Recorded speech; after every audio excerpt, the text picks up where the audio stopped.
Hello friend, innovative learning platform में आपका स्वागत है। दोस्त, आज है जीके का सेशन। जैसा कि दोस्त आप सभी जानते हैं कि हमारा जो प्रतिदिन सेशन चल रहा है जीके एवं जीएस का, तो दोस्त आज है जीके का सेशन। इसमें जितने भी प्रश्न हैं वो काफ़ी इंपॉर्टेंट हैं सभी एग्जाम के लिए।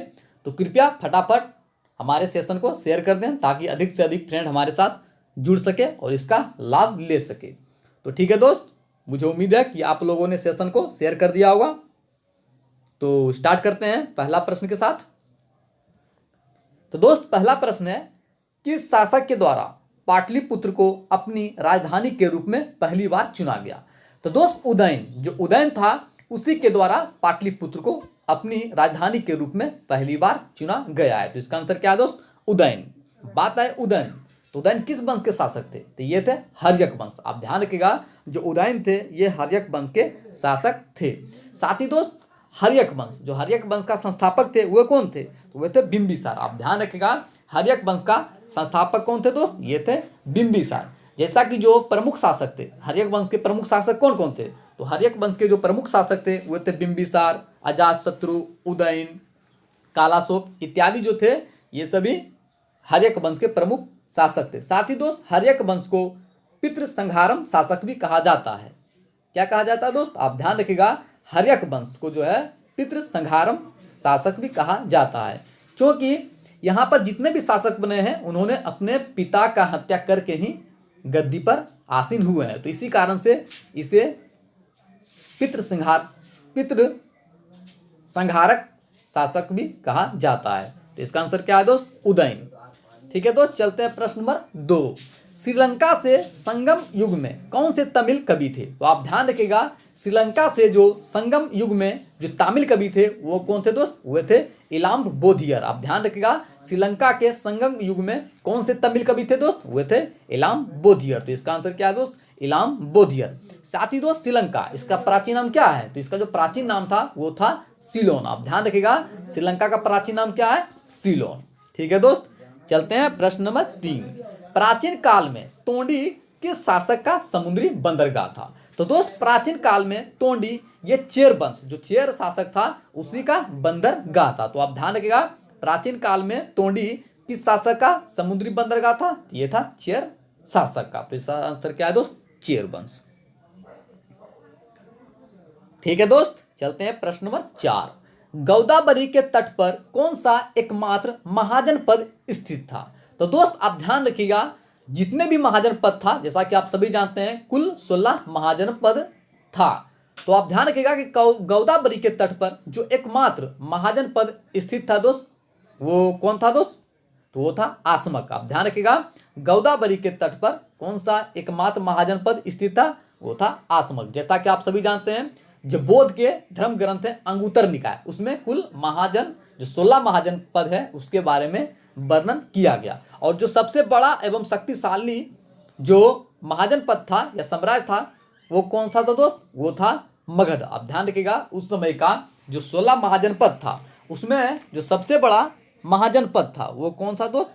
वो था मगध। साथ ही दोस्त बज्जी प्रथम महाजनपद है जहां पर पूरी तरह से प्रजातंत्रात्मक प्रणाली आधारित था। आप ध्यान रखिएगा, यदि आपसे एग्जाम में पूछे कि 16 महाजनपदों में से किस महाजनपद में प्रजातंत्रात्मक शासन प्रणाली लागू था, तो वो था बज्जी। इसका आंसर क्या है दोस्त? आसमक। गोदावरी के तट पर कौन सा एकमात्र महाजनपद स्थित था दोस्त? वह है आसमक। ठीक है दोस्त, चलते हैं प्रश्न नंबर 5। दिल्ली सल्तनत का पहला रजत का मुद्रा किसके द्वारा चलाया गया? तो दोस्त दिल्ली सल्तनत का पहला शासक जिन्होंने रजत का मुद्रा चलाया दोस्त वे कौन थे? इल्तुतमिश। आप ध्यान रखिएगा, जो इल्तुतमिश था उन्होंने दिल्ली सल्तनत का पहला रजत का मुद्रा चलाया था। तो इसका आंसर क्या है दोस्त? इल्तुतमिश। जैसा कि आप सभी जानते हैं दोस्त, इल्तुतमिश जो थे ये गुलाम वंश के शासक थे। तो आप ध्यान रखिएगा, इल्तुतमिश के द्वारा सर्वप्रथम रजत का मुद्रा चलाया गया था। ठीक है दोस्त, चलते हैं प्रश्न नंबर 6। अलीनगर की संधि पर हस्ताक्षर कब हुआ था? तो दोस्त अलीनगर की संधि हुआ था ये कब हुआ था दोस्त? ये हुआ था 1757 में, फरवरी 1757 में अलीनगर की संधि हुआ था। तो इसका आंसर क्या है दोस्त? 1757। ठीक है दोस्त, चलते हैं प्रश्न नंबर 7।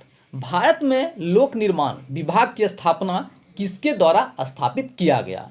तो दोस्त, भारत में लोक निर्माण विभाग की स्थापना जिस गवर्नर जनरल के द्वारा स्थापित किया गया था वो कौन थे दोस्त? वे थे लॉर्ड डलहौजी। आप ध्यान रखिएगा, भारत में सर्वप्रथम लोक निर्माण विभाग की स्थापना किसके द्वारा स्थापित किया दोस्त? यह है लॉर्ड डलहौजी। जैसा कि आप सभी जानते हैं, जो भारत में रेलवे का स्टार्ट हुआ था, जो रेलवे चलाया गया था, ये किसके शासनकाल में चलाया गया था? तो सर्वप्रथम जो भारत में रेलवे चलाया गया था, ये चलाया गया था लॉर्ड डलहौजी के शासनकाल में। साथ ही दोस्त, इन्हें हड़प नीति का पिता भी कहा जाता है। ध्यान रखिएगा, जो हड़प नीति सिद्धांत है, हड़प नीति का सिद्धांत किन्होंने स्टार्ट किया था, किस गवर्नर जनरल ने थे? तो वे थे लॉर्ड डलहौजी। और सर्वप्रथम यदि पूछा जाए किस शहर को, सर्वप्रथम कौन सा राज्य को डलहौजी ने हड़प नीति के सिद्धांत के अनुसार अपने राज्यों में मिलाया था, वह था सतारा। आप ध्यान रखिएगा, सतारा को सर्वप्रथम लॉर्ड डलहौजी ने अपने राज्यों में मिलाया था हड़प नीति सिद्धांत के अनुसार। तो इसका आंसर क्या है दोस्त? लॉर्ड डलहौजी। ठीक है दोस्त, चलते हैं प्रश्न नंबर 8। कांग्रेस अधिवेशन के पहले मुस्लिम अध्यक्ष कौन बने? तो दोस्त, कांग्रेस अधिवेशन के जो पहले मुस्लिम अध्यक्ष बने थे वे बने थे बदरुद्दीन तैयब जी। कौन बने थे दोस्त? बदरुद्दीन तैयब। तो इसका आंसर क्या है दोस्त? बदरुद्दीन तैयब। जैसा कि दोस्त आप सभी जानते हैं, भारतीय कांग्रेस की स्थापना कब हुआ था? 1885 में। कब दोस्त? 1885 में। इसके संस्थापक कौन थे? ए हो ह्यूम। कौन थे दोस्त? ए हो ह्यूम। साथ ही दोस्त, इसका जो प्रथम अधिवेशन हुआ था, भारतीय राष्ट्रीय कांग्रेस का सर्वप्रथम अधिवेशन कहाँ हुआ था? ये हुआ था मुंबई में। तो आप ध्यान रखिएगा, कांग्रेस अधिवेशन के पहले मुस्लिम अध्यक्ष कौन बने दोस्त? ये थे बदरुद्दीन तैयब। साथ ही दोस्त, यदि आपसे पूछे कि सर्वप्रथम भारतीय राष्ट्रीय कांग्रेस की प्रथम महिला अध्यक्ष कौन बनी थी, तो वह थी एनी बेसेंट। और पूछे भारतीय महिला, तो वो थी सरोजनी नायडू। आप ध्यान रखिएगा, यदि आपसे पूछे कि भारतीय राष्ट्रीय कांग्रेस की पहली महिला अध्यक्ष कौन बनी थी, तो वो बनी थी एनी बेसेंट। परंतु आपसे पूछे कि भारतीय राष्ट्रीय कांग्रेस महिला की पहली भारतीय अध्यक्ष कौन बनी थी, वो बनी थी सरोजनी नायडू। साथ ही दोस्त, भारतीय राष्ट्रीय कांग्रेस के पहले अंग्रेज जो इसके अध्यक्ष बने थे वे बने थे जॉर्ज यूले। कौन बने थे दोस्त? George Yule. तो आप ध्यान रखिएगा, जो भी फैक्ट है इसका आंसर क्या था दोस्त? बदरुद्दीन तैयब जी। ठीक है दोस्त, चलते हैं प्रश्न नंबर 9। सिविल सेवा का जनक किस गवर्नर जनरल को माना जाता है? तो दोस्त, सिविल सेवा, जो सिविल सेवा है, इसका जनक किस गवर्नर जनरल को माना जाता है दोस्त? यह है लॉर्ड कॉर्नवालिस। आप ध्यान रखिएगा, जो भी जितने भी अभी आप एग्जाम देते हैं सिविल सर्विस का, इसका जनक जो माना जाता है भारत में, किसे माना जाता है? लॉर्ड कॉर्नवालिस को। तो इसका आंसर क्या है दोस्त? Lord Cornwallis. ठीक है दोस्त, चलते हैं प्रश्न नंबर 10। डायरेक्ट एक्शन डे मुस्लिम लीग द्वारा कब माना गया था या कब प्रस्तुत किया गया था? तो दोस्त, डायरेक्ट एक्शन डे मुस्लिम लीग द्वारा कब प्रस्तुत किया है दोस्त, या कब मनाया गया था? ये मनाया गया था 16 अगस्त 1946 को। आप ध्यान रखिएगा, जो प्रत्यक्ष कार्यवाही दिवस जो मुस्लिम लीग के द्वारा मनाया गया था, ये मनाया गया था 16 अगस्त 1946 को। इसका आंसर क्या है दोस्त? 16 अगस्त 1946। आप ध्यान रखिएगा। ठीक है दोस्त, चलते हैं प्रश्न नंबर 11। कौन सा राष्ट्रपति निर्वाचन मंडल का हिस्सा है? कौन सा सदन है जो राष्ट्रपति के निर्वाचन मंडल का हिस्सा है परंतु राष्ट्रपति के महाभियोग का हिस्सा नहीं है? तो दोस्त, आप ध्यान रखिएगा, जो राज्य विधानसभा है वो राष्ट्रपति का जो निर्वाचन होता है या चुनाव होता है उसमें तो भाग लेता है, परंतु राष्ट्रपति के महाभियोग का हिस्सा नहीं होता है। तो इसका आंसर क्या है दोस्त? राज्य विधानसभा। साथ ही दोस्त, राष्ट्रपति पर महाभियोग किस अनुच्छेद के तहत लगाया जाता है? तो अनुच्छेद 61 के तहत। तो आप ध्यान रखिएगा, जो राष्ट्रपति होते हैं उस पर महाभियोग की प्रक्रिया किस अनुच्छेद के तहत लगाई जाती है दोस्त? ये लगाई जाती है अनुच्छेद 61। तो आप ध्यान रखिएगा, भारत के राष्ट्रपति के निर्वाचन मंडल में राज्य विधानसभा हिस्सा लेते हैं, परंतु महाभियोग के समय इसका हिस्सा नहीं होता है। तो इसका आंसर क्या है दोस्त? राज्य विधानसभा। ठीक है दोस्त, चलते हैं प्रश्न नंबर 12। भारत के उपराष्ट्रपति को हटाने का प्रस्ताव केवल कहाँ पेश किया जाता है? तो दोस्त, भारत के जो उपराष्ट्रपति हैं उसे हटाने का जो प्रस्ताव केवल पेश किया जाता है वो किया जाता है केवल राज्यसभा में। आप ध्यान रखिएगा, जो भारत के उपराष्ट्रपति हैं उनको हटाने का प्रस्ताव केवल कहाँ पेश किया जाता है? ये किया जाता है केवल राज्यसभा में। जैसा कि आप सभी जानते हैं कि राज्यसभा का जो सभापति होते हैं या अध्यक्ष वो कौन होते हैं? वो होते हैं भारत के उपराष्ट्रपति। कौन होते हैं दोस्त?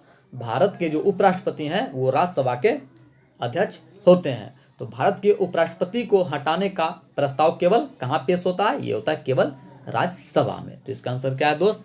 केवल राज्यसभा। ठीक है दोस्त, चलते हैं प्रश्न नंबर 13। भारत के संविधान के किस अनुच्छेद में लोकसभा और लोकसभा उपाध्यक्ष के बारे में चर्चा किया गया है? तो दोस्त भारत के संविधान के अनुच्छेद जो 93 है उसमें लोकसभा और लोकसभा उपाध्यक्ष के बारे में चर्चा किया गया है। तो इसका आंसर क्या है दोस्त? अनुच्छेद 93 में। आप ध्यान रखिएगा, जो भारत के संविधान के अनुच्छेद 93 है उसमें लोकसभा और लोकसभा के जो उपाध्यक्ष हैं उसके बारे में चर्चा किया गया है। साथ ही दोस्त लोकसभा की बात आई तो जैसा कि आप सभी जानते हैं लोकसभा को निम्न सदन कहा जाता है। क्या कहा जाता है दोस्त? निम्न सदन। तो इसका आंसर क्या है दोस्त? अनुच्छेद 93। ठीक है दोस्त, चलते हैं प्रश्न नंबर 14। राष्ट्रीय आपातकाल की घोषणा अब तक कितनी बार हो चुकी है? तो दोस्त राष्ट्रीय आपातकाल, जो राष्ट्रीय आपातकाल की घोषणा हुई है अब तक ये 3 बार हो चुकी है। तो कितने बार दोस्त? 3 बार। आप ध्यान रखिएगा, राष्ट्रीय आपातकाल की घोषणा कितनी बार हो चुकी है? तो ये हुई है 3 बार।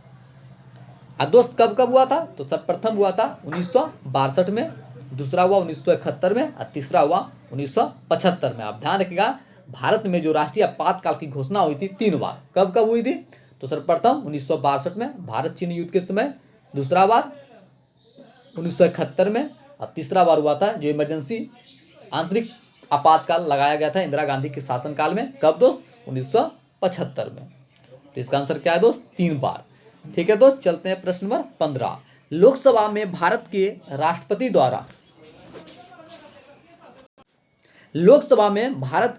राष्ट्रपति द्वारा कितने सदस्यों को नामित किया जाता है? तो दोस्त लोकसभा में भारत के राष्ट्रपति द्वारा कुल 2 सदस्यों को नामित किया जाता है। तो इसका आंसर क्या है दोस्त? 2। आप ध्यान रखिएगा, जो लोकसभा है उसमें भारत के राष्ट्रपति द्वारा कितने सदस्यों को नामित किया जाता है? तो वह है 2। जैसा कि आप सभी जानते हैं राष्ट्रपति के द्वारा कुल मिलाकर 14 व्यक्तियों को नामित किया जाता है, जिसमें 2 लोकसभा और 12 राज्यसभा का। यदि आपसे पूछे कि लोकसभा में कितने व्यक्तियों को नामित करते हैं तो 2, परंतु यदि पूछे कि राज्यसभा में तो राज्यसभा से कुल 12 व्यक्तियों को नामित करता है।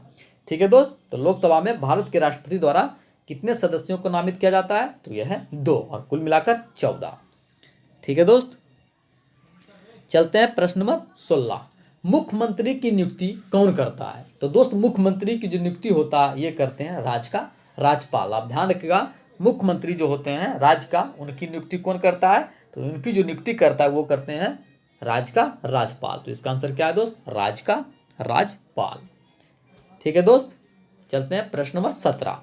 भारतीय संविधान का कौन सा भाग अनुसूचित क्षेत्र से तथा जनजातियों के प्रशासन क्षेत्र से संबंधित है? तो दोस्त आप ध्यान रखिएगा, भारतीय संविधान का भाग 10, जो भारतीय संविधान का भाग 10 है उसमें अनुसूचित क्षेत्र तथा जनजातियों के प्रशासन क्षेत्र से संबंधित है। तो इसका आंसर क्या है दोस्त? भाग 10। जैसा कि आप सभी जानते हैं कुल 22 भाग हैं भारतीय संविधान में, तो जो भाग 10 है वह अनुसूचित क्षेत्र तथा जनजातियों के जो प्रशासन क्षेत्र है उससे संबंधित होता है। तो इसका आंसर क्या है दोस्त? भाग 10। ठीक है दोस्त, चलते हैं प्रश्न नंबर 18। भारतीय संघ के मंत्रिपरिषद सामूहिक रूप से किसके प्रति उत्तरदायी होते हैं?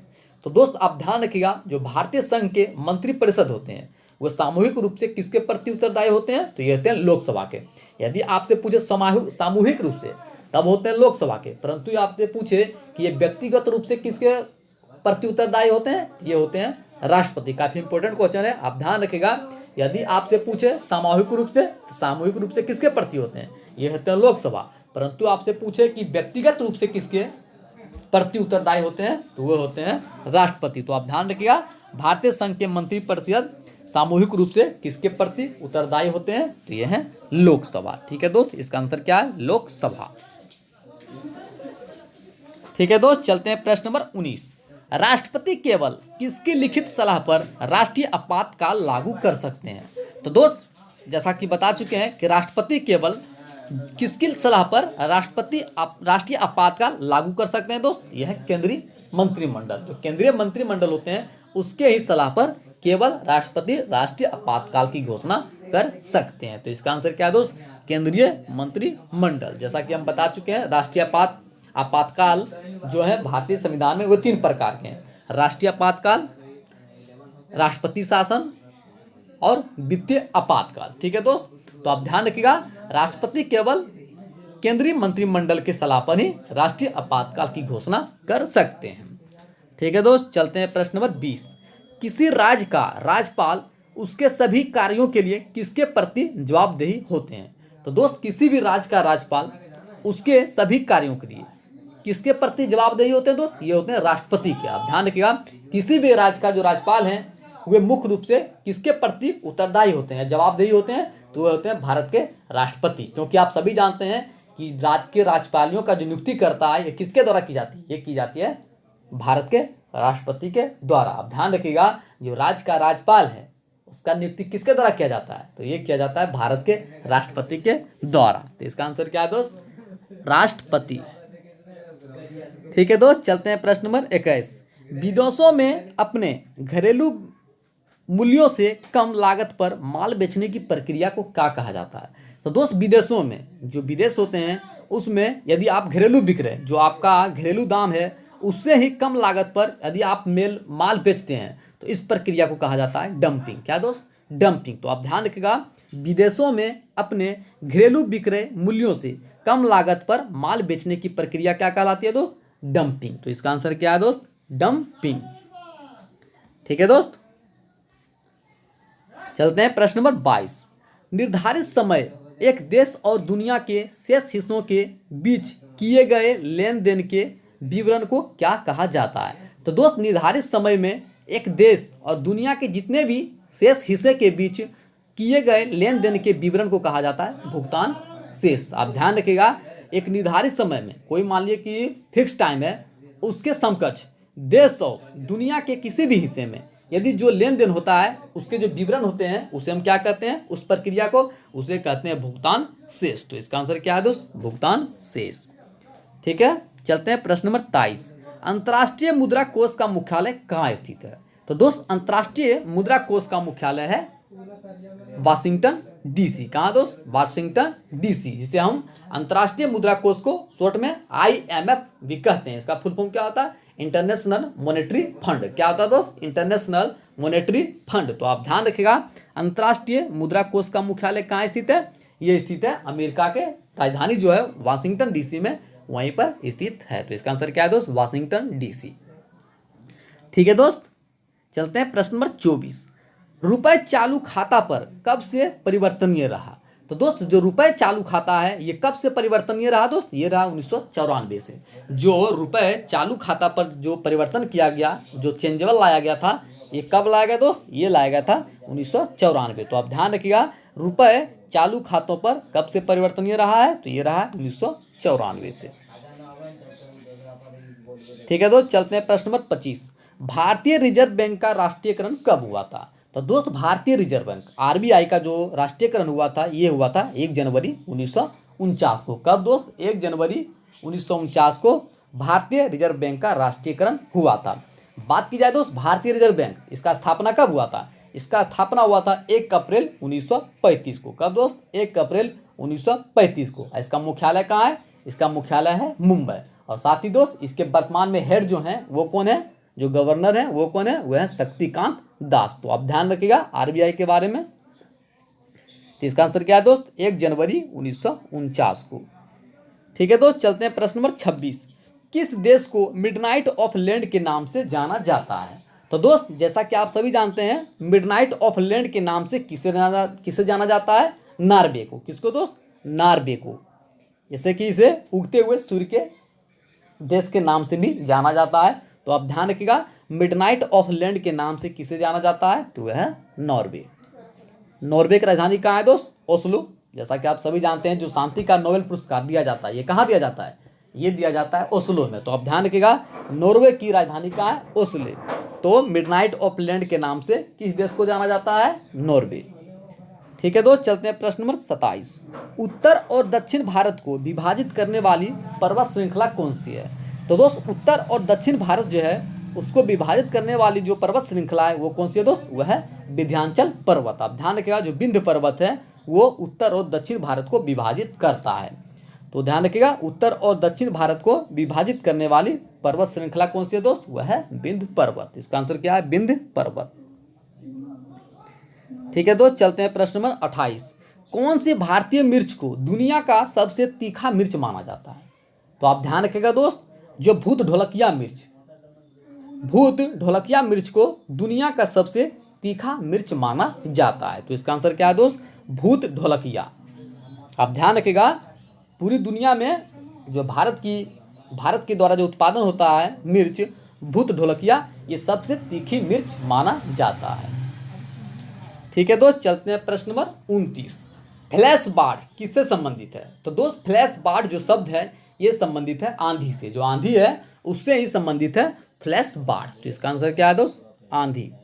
ठीक है दोस्त, चलते हैं प्रश्न नंबर 30 और आज का अंतिमा प्रश्न। कौन सी नदी डेल्टा नहीं बनाती है? तो दोस्त आप ध्यान रखिएगा, जो नदी डेल्टा नहीं बनाती है वो कौन सी नदी है दोस्त? वह है तापी और नर्मदा। आप ध्यान रखिएगा, दो नदी भारत में मुख्य रूप से दो नदियां हैं जो डेल्टा नहीं बनाती है। वो कौन कौन सी नदी है? वह है तापी और नर्मदा। इसका आंसर क्या है दोस्त? तापी। ठीक है दोस्त, मुझे उम्मीद है कि आप लोगों को ये सेशन काफ़ी पसंद आया होगा। तो कृपया यदि सेशन आपको पसंद आया हो तो कृपया हमारे चैनल को सब्सक्राइब कर लें, ज़्यादा ज़्यादा शेयर करें, लाइक करें और कमेंट करें। साथ ही दोस्त, जो हमारा सेशन चल रहा है जो हमारा सेशन चल रहा है करंट अफेयर्स का, उसके साथ भी जुड़ें, क्योंकि करंट से अपडेट रहना काफ़ी आवश्यक हो चुका है। क्योंकि आप सभी जानते हैं कि आज सभी एग्जामों में करंट अफेयर्स का सवाल आता है।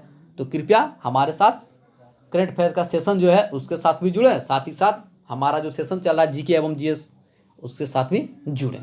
ठीक है friend, thank you so much.